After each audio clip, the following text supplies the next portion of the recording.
இயேசு கிறிஸ்துவின் இனிதான நாமத்தில் இன்றைய ஆவிக்குரிய சிந்தனைக்கு உங்களை அன்புடன் வரவேற்கின்றோம். இப்போதும் ஒரு பாடலுக்கு பின்பு உங்கள் சிந்தையை தெளிவிக்கும் ஆவிக்குரிய செய்தியை கேட்கலாம். மாந்தர் போற்றும் நாமம், விண் தூதர் வாழ்த்தும் நாமம். மாந்தர் போற்றும் நாமம், விண் தூதர் வாழ்த்தும் நாமம். பூவுலகோர் போற்றும் மேன்மையான நாமம். பூவுலகோர் போற்றும் மேன்மையான நாமம். இயேசுவின் நாமமே, கிறிஸ்தேசுவின் நாமமே. இயேசுவின் நாமமே, கிறிஸ்தேசுவின் நாமமே. வானம் பூமிதனில் மகிமையோடு இறங்கும் உன்னத நாமமே. வானம் பூமிதனில் மகிமையோடு இறங்கும் உன்னத நாமமே. எல்லா நாமத்திற்கும் மேலான நம்முடைய இயேசுவின் இனிதான நாமத்தினால் உங்களை வாழ்த்துகிறேன். இந்த நாள் நம்முடைய ஆவிக்குரிய சிந்தனைக்காக பிலிப்பியருக்கு எழுதின நிருபம் 2 அதிகாரம் 10-11 வசனத்தை நான் வாசிக்கிறேன். இயேசுவின் நாமத்தில் வானோர் பூதலத்தோர் பூமியின் கீழானோருடைய முழங்கால் யாவும் முடங்கும்படிக்கும் பிதாவாகிய தேவனுக்கு மகிமையாக இயேசு கிறிஸ்து கர்த்தரென்று நாவுகள் யாவும் அறிக்கை பண்ணும்படிக்கும் எல்லா நாமத்திற்கும் மேலான நாமத்தை அவருக்கு தந்தருளினார். இயேசுவின் நாமம் எல்லா நாமத்திற்கும் மேலான நாமம் என்று சொல்லி வேதம் சொல்லுகிறது. மாம்சமும் இரத்தமும் உடையவராக பூமிக்கு வந்தார். அவரை அற்பமா எண்ணினார்கள். அநேகர் தச்சனுடைய மகன் என்று சொன்னார்கள். யோசேப்புடைய மகன், மரியாளுடைய மகன் அல்லது தீர்க்கதரிசியில் ஒருவர் இப்படிதான் இயேசுவை பார்த்தார்கள். ஆனால் அவர் நமக்காக கல்வாரி சிலுவையிலே தன்னையை பலியாய் கொடுத்து மரணத்தை தமது மரணத்தினால் ஜெயித்த பின்பு, உயிர்த்தெழுந்த பின்பு பிதாவாகிய தேவன் அவருக்கு கொடுத்த அந்த இயேசு என்கிற நாமத்திற்கு வந்த மகிமை, வல்லமை அது வித்தியாசமானது. வானத்தில் உள்ள தேவதூதர்கள் கூட அந்த நாமத்தை பார்த்தால் நடுங்குவார்களாம். நடுங்கி இயேசுவே ஆண்டவர் சொல்லுவார்களாம். பூமியில் உள்ள ஜனங்கள் அந்த நாமத்தை கேட்கும் பொழுது அப்படிப்பட்ட ஒரு மேலான நாமம் என்பதை உணர்ந்து கொள்ள முடியும். ஏன் பூதலத்தோர் பூமியின் கீழானோர் என்று சொல்லப்பட்டிருக்கிறது. பாதாளத்துல கூட இயேசு என்கிற நாமம் தொழிச்சுன்னா அங்கு அலறுமா பிசாசுகள் மட்டுமல்ல, பாதாளத்திலே வேதனைப்படுகிற ஆத்துமாக்கள் கூட அலறும். அந்த அளவு வல்லமை படைத்த நாமம் தான் இயேசுவின் நாமம். இந்த நாமத்தின் மேன்மை என்னும் அறியாமல் இருப்பதுதான் வேதனையான ஒன்றாக இருக்கிறது. இயேசு நாமத்தை அறிந்த ஆண்டோடைய பிள்ளைகள் அந்த நாமத்தின் நிமித்தமாக எல்லாவற்றையும் கேட்கும் பொழுது பிதாவாகிய தேவன் தமது சித்தத்தின்படி காரியங்களை செய்வார் என்பது அதிக நிச்சயம். ஒரு ஆர்டிக்கிள் ஒன்றை நான் படித்தேன். பிசாசானவன் இயற்கையை போய் எப்படியாவது ஆண்டவரை பின்பற்றுகிற, ஆண்டவருக்கு பிரியமா வாழ்கிற பிள்ளைகளை, ஊழியர்களை நீ அழிக்க வேண்டும், அதுதான் என்னுடைய கட்டளைன்னு சொல்லும்போது இயற்கையும் அதற்கு ஒத்துக்கிட்டு சரி நீ சொல்றால நான் அழித்து விடுகிறேன்னு சொல்லி நேராக அந்த இயற்கை போய் சூரியனிடம் பேசினதாம்.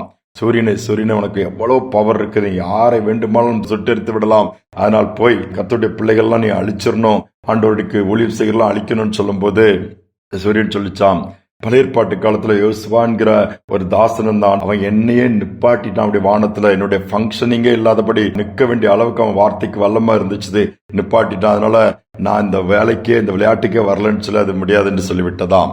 திருப்பி அப்படியான்னு சொல்லிட்டு குழப்பத்தோடு இயற்கை போய் நேரா கடலை போய் பார்த்து கேட்டுச்சான், கடலே நீ எவ்வளவு வலிமை வாய்ந்தவன், நீ அப்படியே பொங்கினால் அப்படியே மனிதர்களை விழுங்கி விடுவார், அதனால நேரா பொங்கி இந்த ஆண்டவரை பின்பற்றுகிற பிள்ளைகளுக்கு அதிகமாகிட்டே இருக்காங்க, எல்லாத்தையும் அழித்து போட்டு விடுன்னு சொல்லும் போது இந்த கடல் சொல்லிச்சான், வாய்ப்பே இல்ல, மோசேங்கிற ஒரு ஆண்டோடைய மனுஷன் கையில ஒரு சின்ன ஆடு மேய்க்கிற கோல் தான் வைத்திருந்தான், என்னையே அப்படி 2 கடலை பிரிச்சு விட்டாது உனக்கு தெரியாதா? அது மட்டுமல்ல, புதிய ஏற்பாட்டுல இயேசு கடல் மேல நடந்தாரு. சரி, அவர் தான் கடலை உருவாக்குனவர், நடந்தாருன்னா அவருடைய சீஷனாகி பேதுருவை நடக்க வச்சு என்னை அவமானப்படுத்திட்டாரு. நான் இந்த போட்டிக்கே வரல, நம்மளால முடியாத பண்டு அது ஒதுங்கிருச்சுதான். இன்னும் அந்த இயற்கை ரொம்ப சோர்ந்து போச்சுதான். என்னடா யாருமே நம்முடைய வழிக்கு வர மாட்டேங்காங்கன்னு சொல்லிட்டு நேரா போய் நெருப்பு கிட்ட தீட்ட போய் நீயாவது தீ கொளுத்தி விட்டு அழிச்சிருன்னு சொல்லும்போது உனக்கும் எவ்வளவு வல்லமை உண்டுங்கும் போது அது சொல்லிச்சான், நான் அழிக்கக்கூடியவன் தான், ஆனா இப்படிதான் நேபுகாத் நேச்சாரங்கிற அக்கினி அப்படியே வளர்த்தான் அதிகமா. 3 பேரை தூக்கி போட்டாங்க, அவங்கள டச் பண்ணவே முடியல, அவங்க சரீரத்துல கூட ஸ்மெல் இல்லாதபடி அந்த தீண்டிய உக்கிரகத்தெல்லாம் அவித்து அதுல நடக்க ஆரம்பிச்சிட்டாங்க. அது எனக்கு பெரிய அவமானமா போயிடுச்சு, இந்த மாதிரி விளையாட்டுக்கே நான் வரலன்ட்டு தீய சொல்லிடுச்சுதான். இன்னும் சோர்ந்து போச்சான். சரி, மலைகிட்ட போய்யா சொல்லலாம, அதிகமா மழை பெஞ்சிச்சுனாலும் பிரச்சனை கொண்டு வந்து அழிச்சிடலாம், மலையை நீ என்ன பண்ணு, நீ அதிகமாய் பெய்து அல்லது பெய்யாம இருந்து அப்படியே வறட்சியை உண்டாக்கி ஆண்டோட பிள்ளைகள்லாம் அழிச்சிருன்னு சொல்லும்போது இந்த மலை சொல்லிச்சுதான், நீ சொல்றது கரெக்ட் தான். ஆனா எலியாண்டு ஒரு மனுஷன் இருந்தான். நான் அப்படிதான் 3.5 ஆண்டு பஞ்சம் பயங்கரமா தலைவிரித்து அடிச்சது. ஆனா அவன் ஒரு வார்த்தை சொன்னான். உள்ளங்கை மேகத்தை உருவாக்கி பெரிய தண்ணீர் பஞ்சத்தை நீக்கிற அளவு அவன் செயல்படுத்துறது உனக்கு தெரியாதா? நான் இந்த மாதிரி காரியங்களுக்கெல்லாம் நான் வரமாட்டேன்னு சொல்லிடுச்சுதான். அந்த இயற்கை சோர்ந்துட்டு யாருமே வழிக்கு வரமாட்டேங்காங்களா? உங்களால முடியாதா? இவ்வளவு பவர் வச்சிருக்கீங்க, இவ்வளவு வல்லமை இருக்கு, இவ்வளவு காரியம் செய்ய முடியும். இப்படிங்கும் போது நீ சொல்றது கரெக்ட் தான். ஆனா எல்லாம் இருந்தோம் இயேசு என்கிற நாமத்துக்கு முன்பாக எங்களால் நிற்க முடியாது. அந்த நாமத்தை சொல்லும் பொழுது நாங்கள் அதற்கு கட்டுப்பட்டுத்தான் ஆக வேண்டும் என்று ஒருமனப்பட்டு சொல்லிச்சுதான். பாருங்கள், இயற்கை கூட அதுதானே உண்மை. இன்னைக்கு நாம் அந்த நாமத்தின் வல்லமை, அதனுடைய மேன்மை மகிமை அறியாமல் இருக்கிறோம. இன்றைக்கு இயேசு நாமத்துல கேட்போம், இயேசு நாமத்துல ஜெபிப்போம், இயேசு நாமத்திற்கு நம்மை முழங்கால்களை முடக்கி நம்முடைய விண்ணப்பங்களை ஏறெடுப்போம். நிச்சயமாகவே எல்லா நாமத்திற்கும் மேலான நாமமுடைய அந்த இயேசுவானவர் பிசாசின் கிரிகளை அழித்து வியாதியின் கூறுகளை முறித்து அற்புதங்களை செய்து நம்மை கனப்படுத்துவார். ஜெபிப்போம். அன்பின் தகப்பனே, இந்த புதிய நாளை தந்ததற்காக ஸ்தோத்திரம். இந்த நாமத்திற்கு எவ்வளவு மேன்மை இருக்கிறதப்பா. இயற்கைகள் கட்டுப்படுகிறது, காற்றும் கடலும் அமைதலாய் மாறிவிடுகிறது, வானங்கள் திறக்கிறதை பார்க்க முடிகிறது, கடல் பிளக்கிறதை பார்க்க முடிகிறது. அப்படிப்பட்ட நாமமுடைய உம்மை நோக்கி பார்க்கிறோம் அப்பா. உம்முடைய நாமத்தினாலே எதை கேட்டாலும் செய்வேன்னு சொல்லியிருக்கிறீங்களே.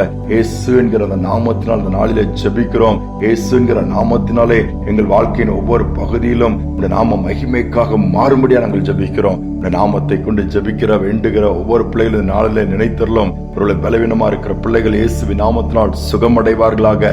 தேவையோடு இருக்கிற பிள்ளைகளுடைய தேவைகள் இயேசுவின் நாமத்தினால் சந்திக்கப்படுவதாக.